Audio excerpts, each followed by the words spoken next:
Yeah. All right, this person needs no introduction. I think he has asked a question of every speaker and had an answer for every question. But Noah has wanted to share with us all the things he's learned. You can obviously see his passion for this area. And Central Washington student, the only one that could make it. The others are still in school, unfortunately. Some, I don't know if you have any that are online. I'm not sure. I think they might come in here and there, but they're trying to work between classes. They're still in session. So, but Noah, go ahead and take it away, and then you know, you don't have to take up till 5. Let's go early, but you know, give it your best shot and see what we can learn. Yes, sir. Okay. Well, thank you for the introduction. I appreciate that.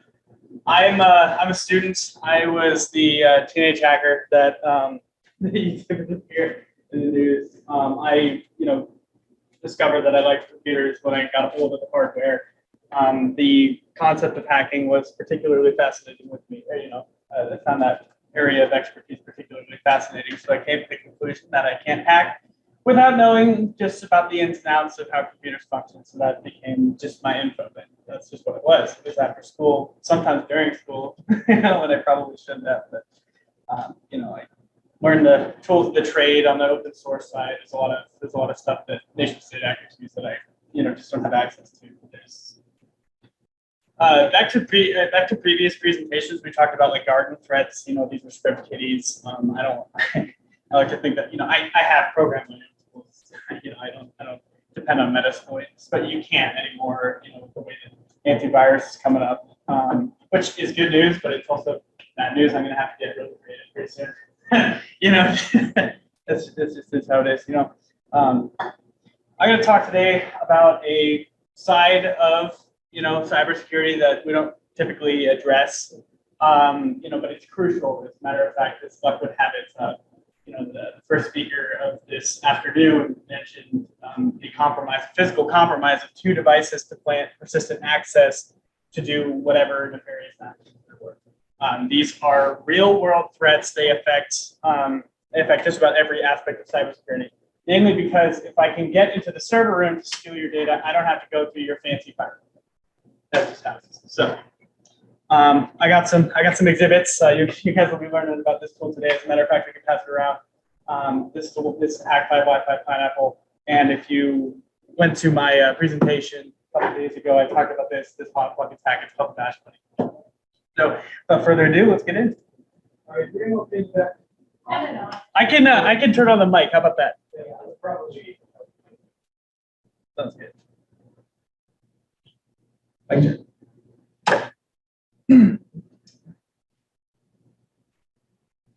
So, as networks become more secure, the logical conclusion is that, with this how good firewalls are getting, physical break-ins, they're going to be more. How about this? Let's stop moving the potential. As networks become more secure, offensive cyber operations may once again become a ground game. These are going to be physical break-ins. They're going to be stuff like that. Planting stuff to corrupt the supply chain as we demonstrated, right? Physical break-ins, they're going to become a bigger problem. Computers log everything, but physical logs have a harder time doing so. We were talking about graph analysis to out insiders in a organization. That's great, but you can't do that with a physical log. Not without the amount of work that would actually defeat the purpose. You'd have to destroy the log, but you can't access it, right? You can't access that kind of data, right? But even with modern logs, you see, it's like, oh yeah, a $2 tool can get you through that log. Like a piece of garbage can get you into that, and stuff like that. Firewalls see every connection, but you could blind surveillance cameras, especially if they're Wi-Fi or wind tap or whatever. People are terrible witnesses, generally speaking. Especially from a social engineering perspective, they don't really remember a lot of things. So, oh yeah, this nice fellow, he held the door open for me, or they trust innately. It's just how it is. As such, physical security is integral to cybersecurity. Just because if I can get into the server room, your data is as good as mine.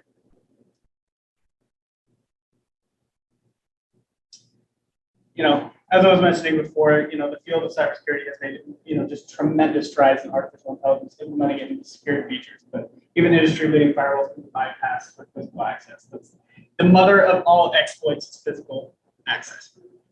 It's like the $5 wrench problem in cryptography.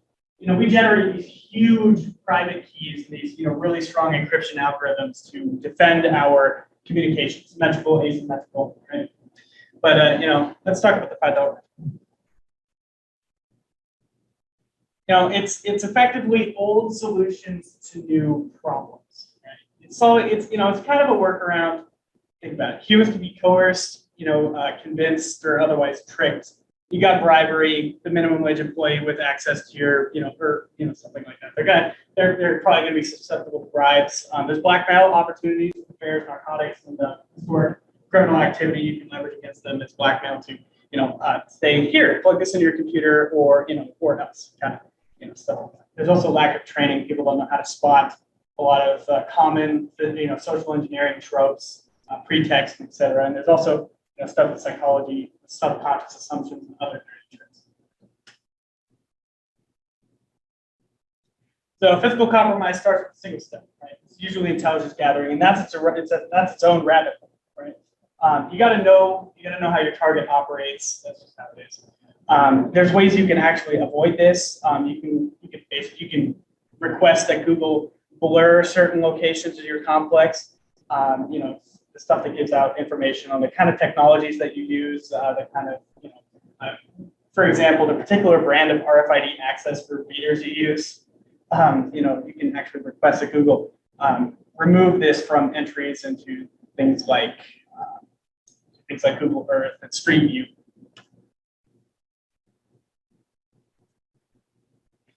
So there's multiple types of intelligence gathering. There's open source intelligence, human intelligence, and electronics intelligence. OSINT, humans, and LNs respectively.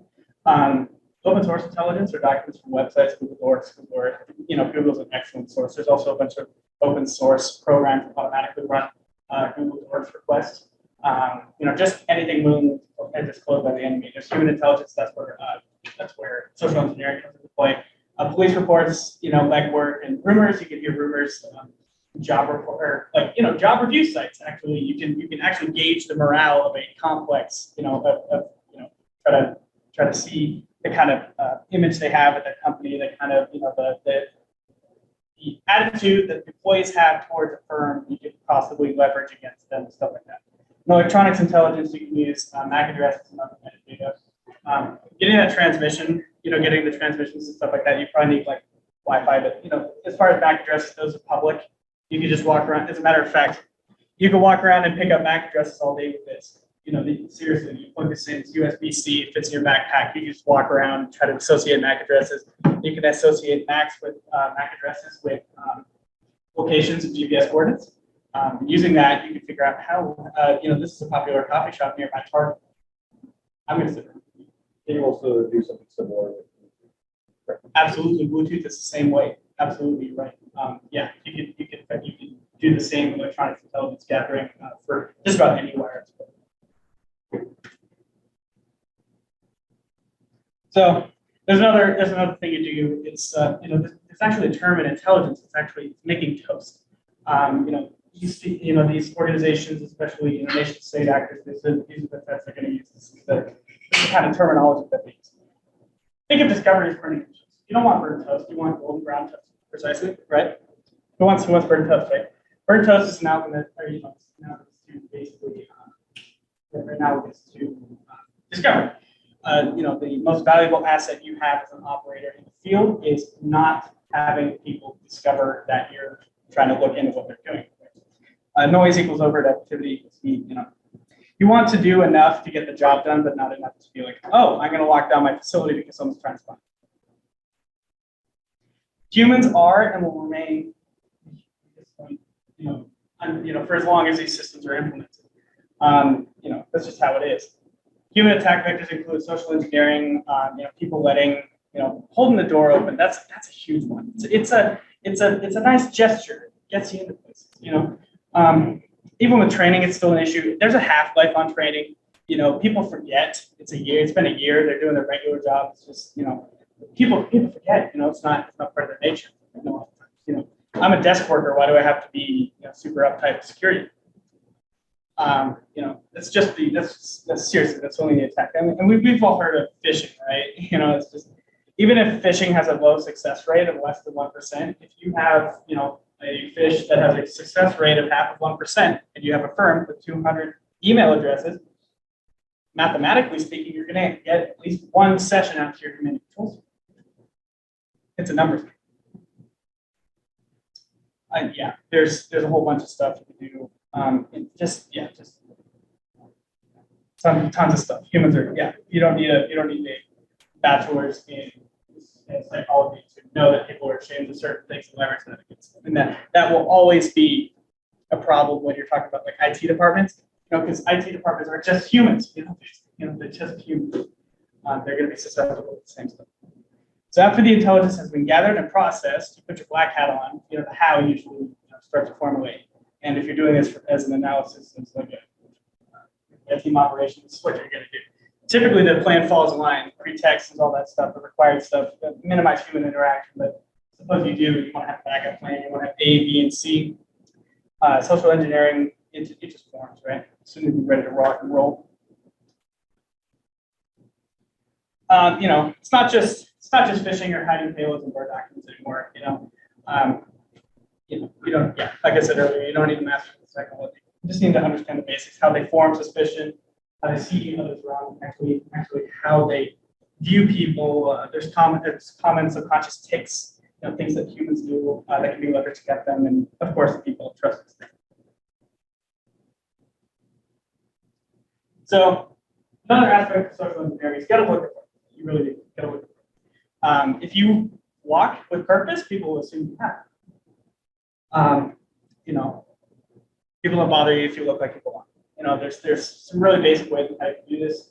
As a matter of fact, just today we were joking about people in high-vis vests and hard hats with their clipboards sneaking into movie theaters without a question from any of the staff.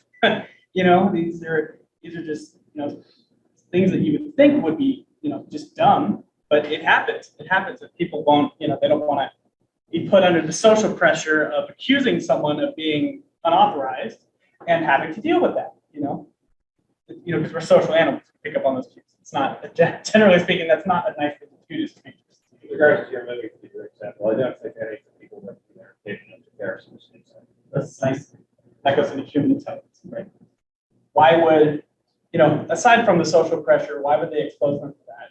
They're there to cash a paycheck, morale's low, perhaps, it's all encompassing, all of the humans, right? So, yeah, like I said earlier, high-vis vest, clipboard, tool bag, and seriously, a big keyboard. Nothing says I'm supposed to be somewhere, like a big ring piece. So typical setups and access control and stuff like, physical side, you have locks, padlocks, RFID, you got recording devices, security cameras, motion sensors. Word of caution, motion sensors. You can pick them up. They're all over the place. They're little white panels that that's probably not an optical reader. It's a little different. They're functionally different. When you see a motion sensor and a security camera, it means that it's entirely possible that security camera is being actively monitored. Not all of them are actively monitored, mainly because it's expensive. You have to set someone up, remote management. It's a whole plethora of issues. To make it economically viable, they say, when the motion sensor trips, I pay to have it being actively monitored. Right? There's security guards, armed and unarmed. Usually, armed security guards, they know their stuff. They're actually trained. If you can have armed security, they've been through not the same training as cops, but they aren't actually agents of the state in that regard. But they do take courses on what people do, what to avoid, what situations to avoid, and how to deal with them. Right? Unarmed guards are basically they're witnesses that have their phones, with 911 on speaker. So, you also have employees. Employees are they should be part of your security. They should be part of your security model, even though they might not be actually paid to do that. That might not actually be their job time. Corporate environments, stuff like that. Employees have to be part of your security model, because if I dress up as a Comcast, if I dress up as a Comcast person, and I ask to go into your router room, your networking system, right? And that person says, "Oh, nobody knew, I didn't know, mainly because I'm a desk worker, but why would my boss tell me when Comcast is on set, right?" That'll get you into places. That you can plant a bug, you can do stuff. It's just dumb stuff that gets into this. Let's talk video surveillance. Generally speaking, it's used for intrusion detection after the fact. We noticed something in our motorcade missing. Let's check the security footage. It's typically, they're also used as a static deterrent, and for insurance purposes, you have to bring more than, "Oh, my car is missing," to the insurance company when you're filing a claim. Right? So, there are three main types of video surveillance cameras. There's CCTV, which are coaxial. It's just one wire. It's high voltage, and it does modulation. It's typically AM modulated. It sends the video signal back to the recorder. That's how that. There's CC over IP, which is also how this applies to cybersecurity. If I can see that it's a CC IP camera, I used to install these.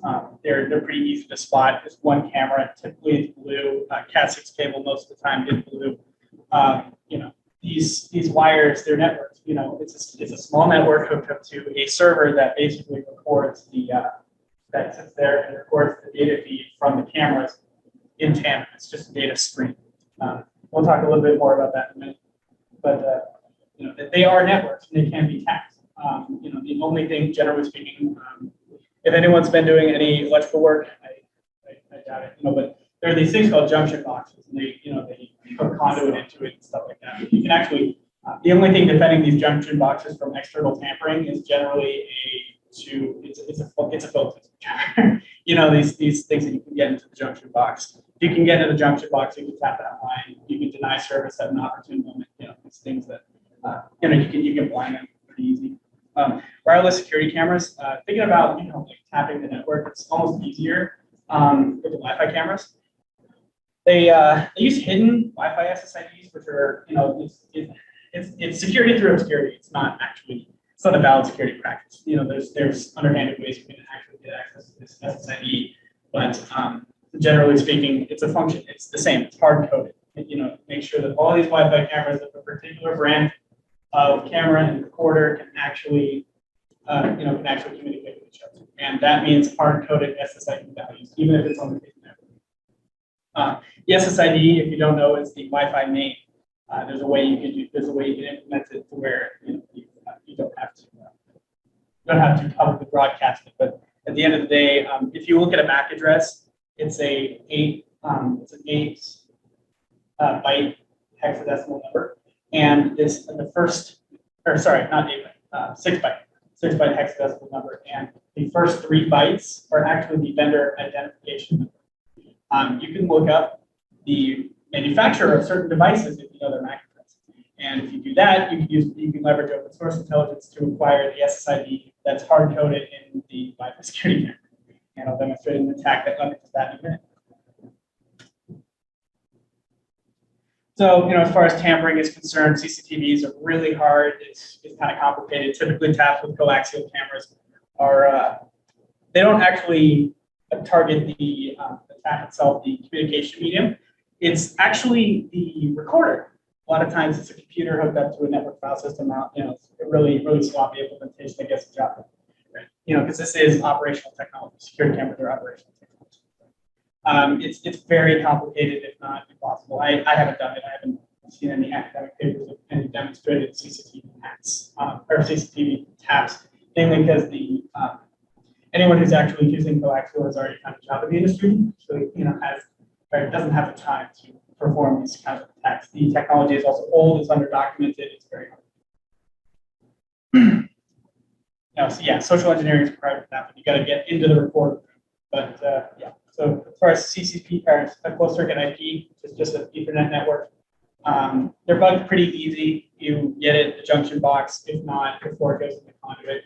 A lot of them are water sealed, but they seal it at the cable instead of at the junction where the security camera is actually put into. So you can actually bug these pretty easy. It's just a standard Ethernet port. So if you know the pinout for Ethernet, you can actually tap these. You can monitor recording and stuff. Because if it's closer, why encrypt it, right? There's a couple there's a couple of lapses in security and implementation that come to that, that come into play when you're trying to do that. Yeah, low to medium heat, not going to burn your toast. If you look like a low voltage checker, just how that is. As far as wireless cameras are concerned, they're bugged pretty easily. If you, well, I say bugged, you can actually do, just analyze the packets to see what they're transmitting. A lot of times, because once you have that SSID, all it becomes, oh, I'm going to see if there's any hard-coded credentials that they use. The answer is it probably does. There's probably hard-coded credentials when it comes to Wi-Fi security cameras. And if that's the case, then that means you can actually parse, you can get a hold of that stream using Wireshark. You can actually form those images that are being transmitted over to the port. So, let's talk about the Harry Potter invisibility. So, Wi-Fi cameras in particular, there's a specific attack that involves this device right here. Basically, like you can blind these Wi-Fi cameras at an opportune time when you're within field, when you're within field of the network. These wireless security cameras require a massive amount of qualifying. What they'll do is, since they're not wired. They save money generally speaking when it comes to wiring them. Because when you do run cable, it's like it's like installing a network, right? So it's actually very expensive to do this, and the workaround is to set up a Wi-Fi antenna that's powered to some degree. So all you have to do is route power, and generally speaking, power is more abundant than network cables in a facility. So what they'll do is they'll plug it into power. It's got an internal antenna or an external one. This antenna is very powerful, usually a 1 mile. They're probably less, but they're very, very, very sensitive antennas. And as a result, the transmission power is also very large. So even a small device like this with medium range, will actually be able to pick up these networks with relative ease. You just need to know the LUI ahead of time. If you have maybe if you had a picture, you could do a reverse Google image search. There's ways you can actually pivot that. So as far as this particular attack, it's actually a blend of existing attacks. It's the Russian evil twin SSID attack. So if you know the SSID and you know the you have a pretty good idea about the SSID. The only way to truly know is if you actually see the camera connect to your Wi-Fi pineapple. You can grab the vendor from the vendor. You can pivot that, as we mentioned before. You don't even need the password to deny service. This is actually a failure at 802.11, just the Wi-Fi standard. Even if you don't have the password, the SSID is the same, and the signal is stronger. And if the signal is stronger, then the device will connect anyway. So you can basically, there's a Wi-Fi network between the NVR recorder and the security camera in question. And basically, what we end up having is we can actually induce this loss of connection using de-authentication packets. That's also leveraging 802.11 wireless standard. But effectively, you can block the connection from the camera to the Wi-Fi pineapple. And once it doesn't even connect to the network. But suppose you did have a password and it was connected to the network, it wouldn't be able to access the NVR, and the recorder would actually go blind. So for those minutes, hours that the Wi-Fi pineapple is within range of this device, it can be blind. So, yep. Next, anyway, let's talk about RFID cards, how they work. This is another aspect of physical security. Used for access control primarily. Basically, how they work is a radio, or is the reader is a radio. It emits a signal at various frequencies depending on your technology. If it's 125 kilohertz, that's not necessarily important. What's important is that magnetic induction is the use of radio waves to power chips within field of this magnetic field. So, have you ever used wireless charging? That was like a big thing coming out. Like everyone had wireless charging on their phones, right? Same principle.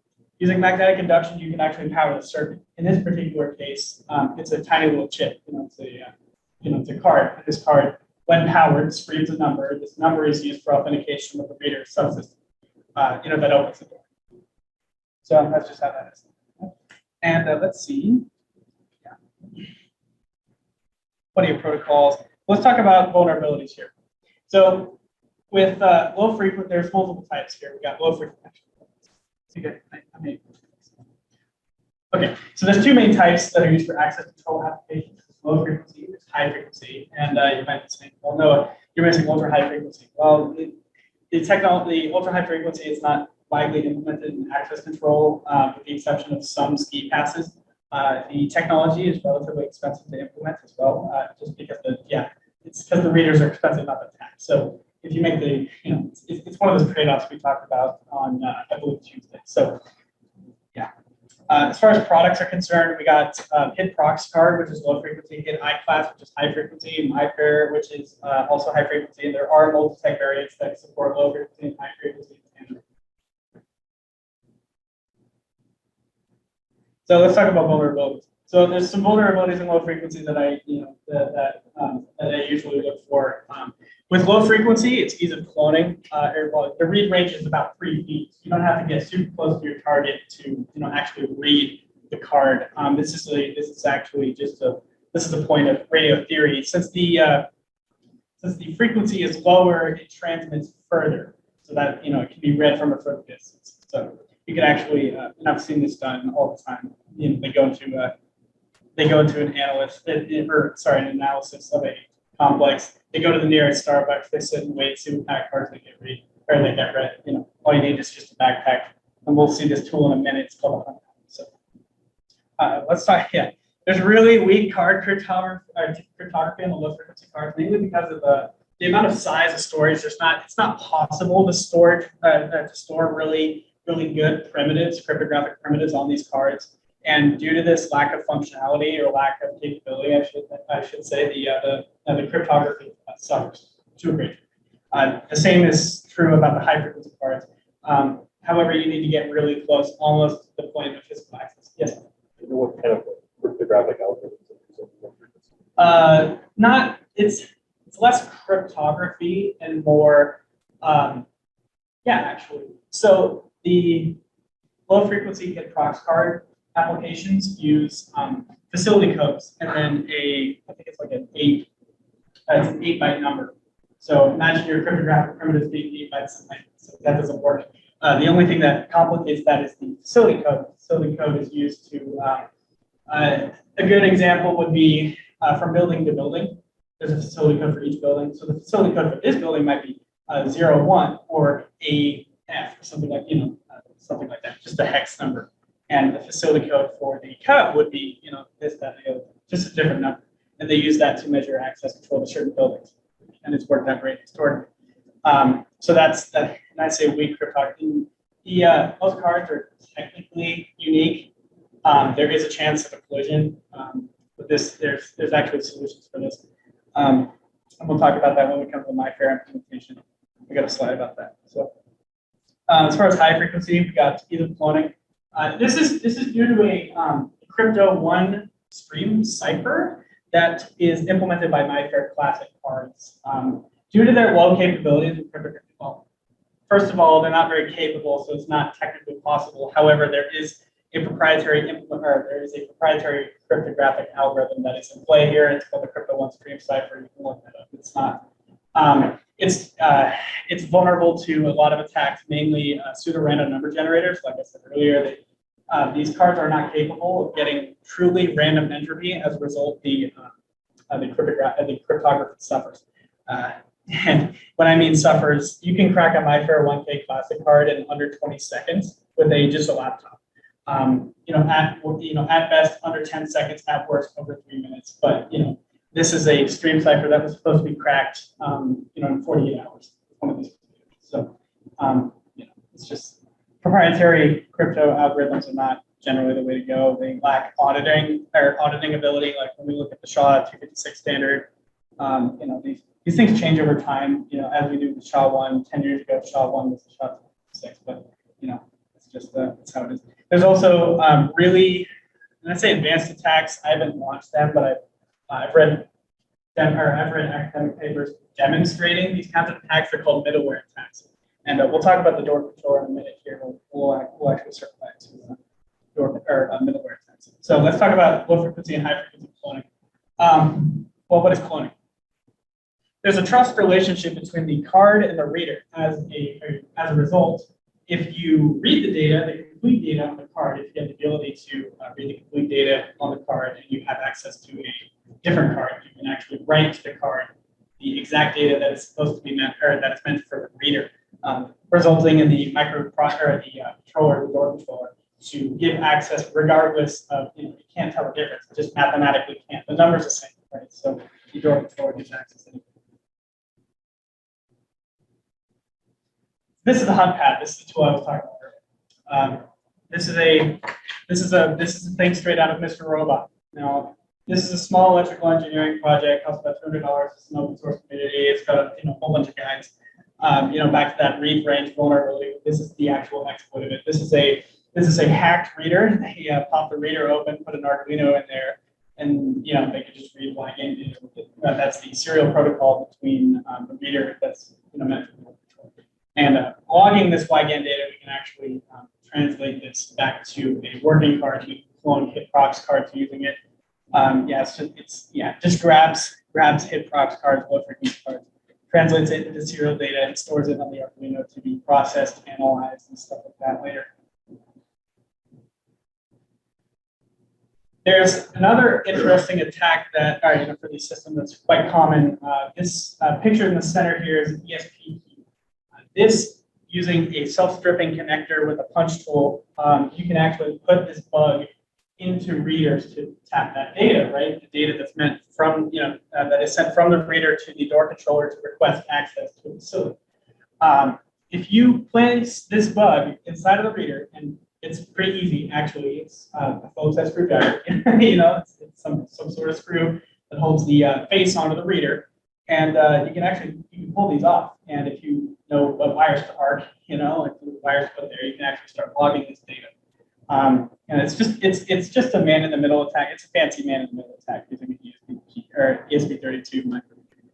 It spins up its own wireless access point with the Wi-Fi network and its own little website on there. There are, you might say, well, that's unfortunate. I wish there was a tool that we could use to alert the alert the IT team or at least the security team when there's a tap or when someone's trying to tamper with a reader.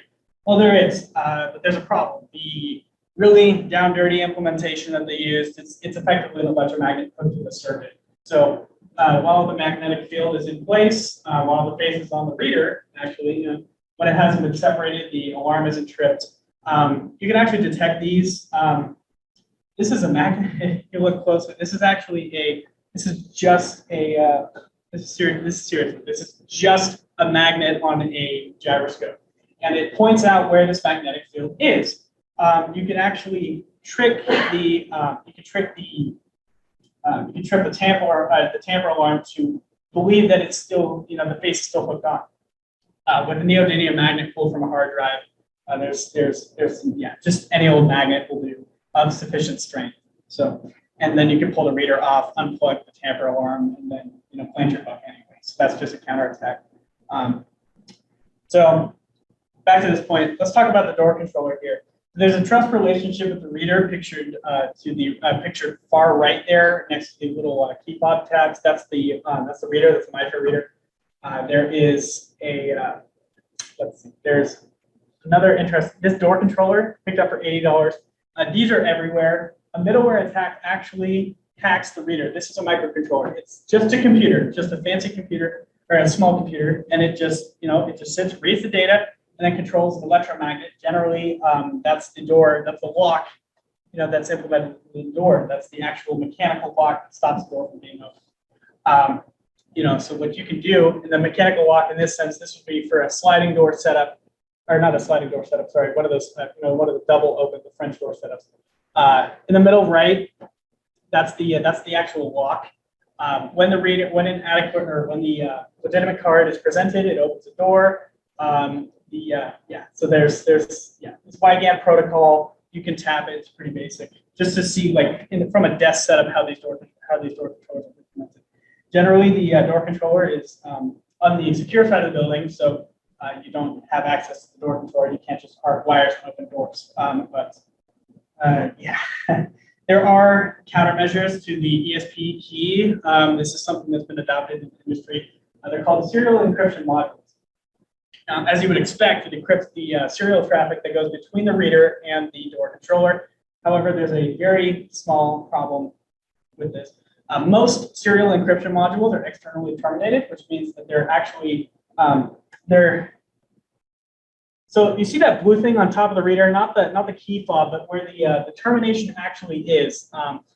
The serial encryption module would go there. However, you can plant your ESP key, this bug, before the serial data is turned, into ciphertext for the door controller, resulting in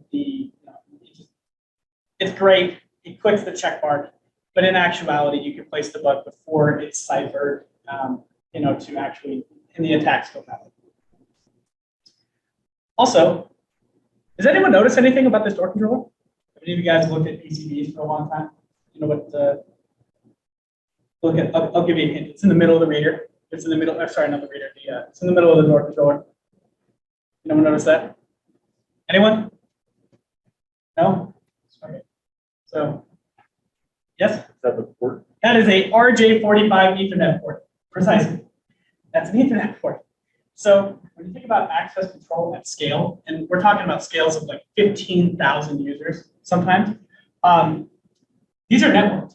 This is where the middleware attack gets really scary, because if there's an attack on the computer that's actually reading the credentials, you can what you can do is you can hack the reader, or sorry, not the reader. You can hack the door controller and then pivot the attack from the door controller to the access control database, or to your command and control server with with the computer that you've hacked inside of the network. And then what you can do is even more scary. You can start looking at the database. You can start sending in queries. You would be able to detect this later. There's network forensics to do, but it would be too late. You'd have to rekey every single card on that access network, right? Hacking at scale now becomes feasible. And since they are networked, you can pivot from door controller to door controller, which is even more scary. But whatever you do, do not do this. There are readers on the market that avoid the tampering, which is good, because you don't want to be able to pull the reader off, as we demonstrated with the man-in-the-middle attack. Pictured as a tamper-resistant card reader. I'm not going to show you this, but did you notice anything interesting? Right? I wouldn't want to saw through that steel plate, right? That's not feasible, right? Pardon? Well, yeah, let's think burning your toast, right? Breaking bricks is burning your toast, yeah. Is it like exposed screws that you're just unscrew it? Absolutely. Exposed screws. So looks like a Phillips head screwdriver. I had a higher resolution image. I shrunk it down for the presentation. Also, I removed some. I found this on Google Street View, but it appears as though they were Phillips head screws.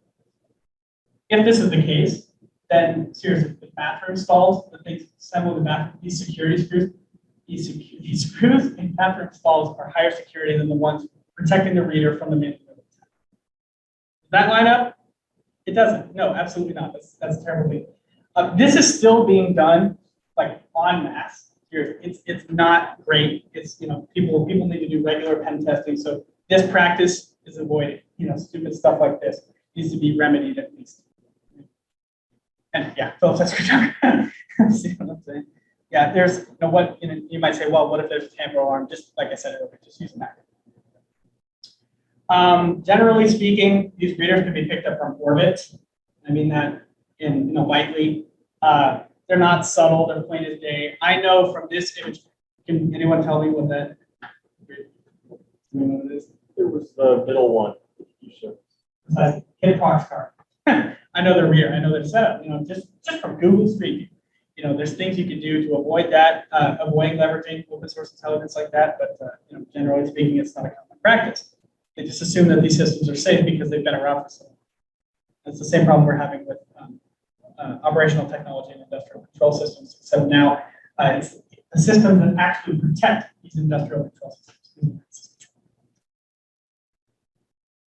Let's talk about Hack5 tools. So after you actually gained access, or after access is gained, unauthorized access has been gained inside of the network, or not even just the building, really. Because what is a network other than just wires in the walls of the buildings? You get access to the building, you can get access to the network. And, it becomes a cybersecurity game. So hot plug attacks, that's what this is. This is a hot plug attack. This looks a lot like a USB because it is just a tiny computer jammed into a USB platform. This uses hit injection to acquire, and I find hit injection, I mean, it emulates a keyboard to attain arbitrary code execution on it. This is pretty scary, especially if you've got physical access. And in this case, we're talking about getting physical access. So, stuff like this, you've locked up your facility, you think it's not possible. Even when the computer's locked, attacks are possible. Network attacks, bring your own network attacks are possible because you can emulate USB Ethernet adapters. Yes? This tool for protection. I had You the. mentioned the computer. Well, absolutely, yes. I was thinking about it, of course, because I have a trained eye. But because I was asking about it because it sounded to me like they had like a counter attack. They had defended themselves from it. It utterly fascinated me. There are defenses for this.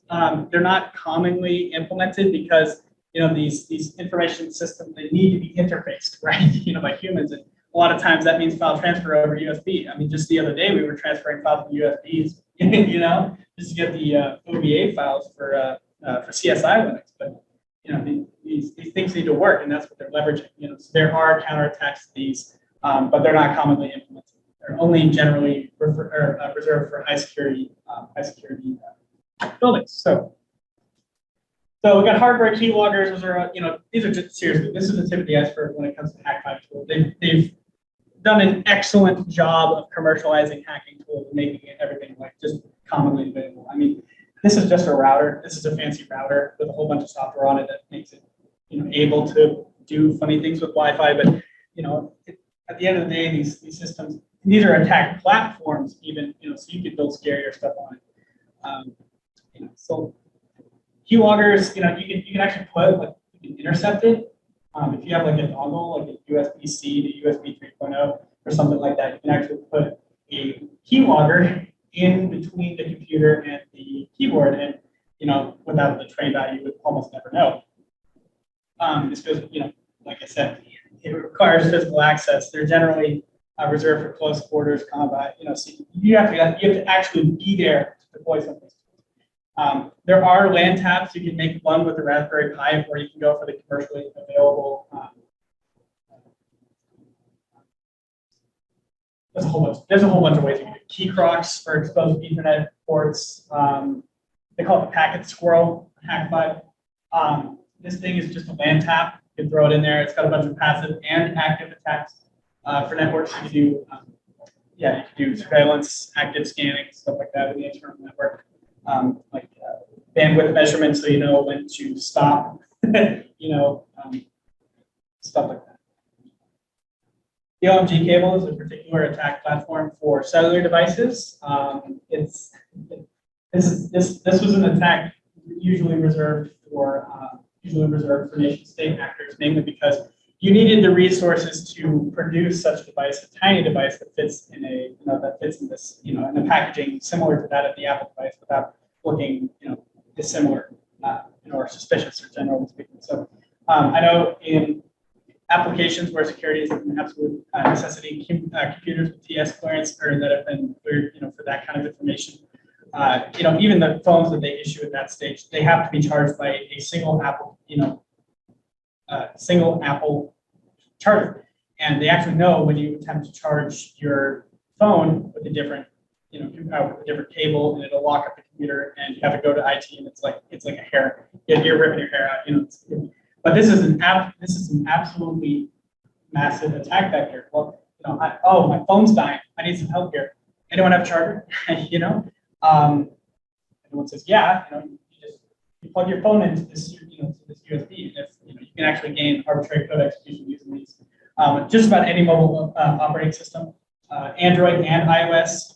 So that's pretty spooky. Generally speaking, we think of Apple as a little bit more secure, but that's generally the case. There are so many tools. So just for generally speaking, a whole kit costs about $500. They're easy to use.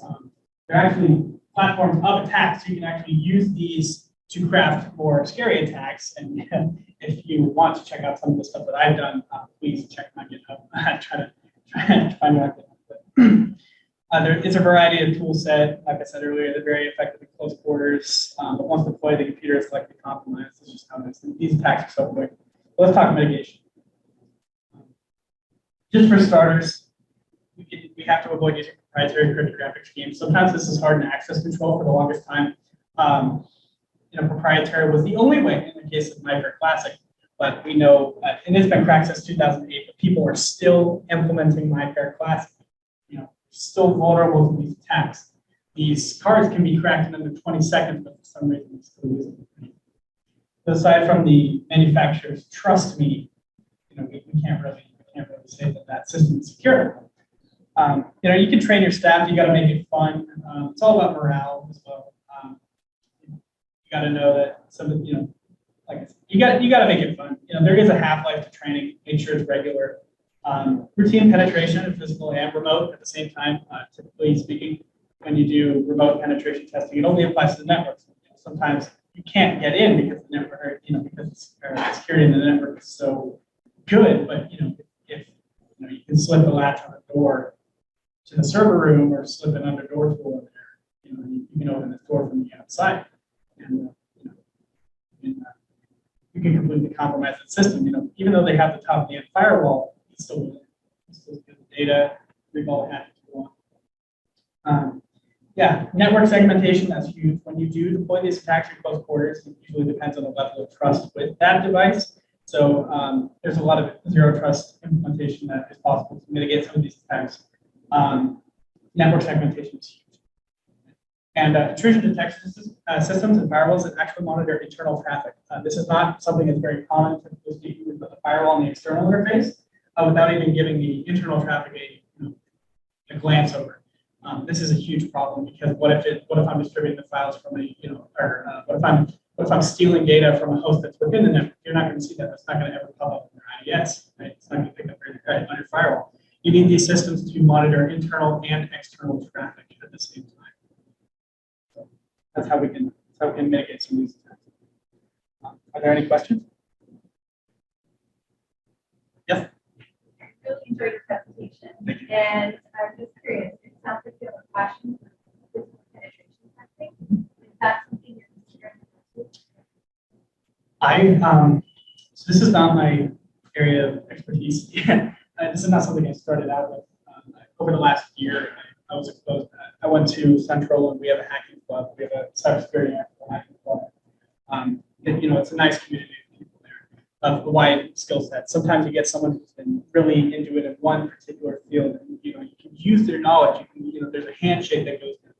I teach them a lot about networking, and he teaches me how to actually some physical security aspects of it. And so there's a real handshake. There's a handshake of knowledge that goes on. I get some of his, he gets some of mine, and it's just how that is. It's building that community, that professional community. I got into computers because I really like the idea of hacking. So I'm more of a cyber thing, or more of a I like hacking computers more than I like defending them. But that's just how it is. You got to hack them to defend them, right? At a certain stage, you need to be proactive in your analysis. But physical security was not my first thing. In this particular case, it's a means to an end. Actually gaining access to systems, leveraging physical access is almost easier than launching ODA, exploits. Because think about it, as these ODAs become less and less common, and as these networks become more and more secure, the next step is to target the human and to target the mechanical systems that we utilize to protect these infrastructure systems, these information technology systems. So for me, it was more of a means to an end. I did say, and this is going to be on physical security. It is one of my passions right now. I'm actually writing a survey of literature paper on RFID systems. I am very passionate about it. Ready for the question?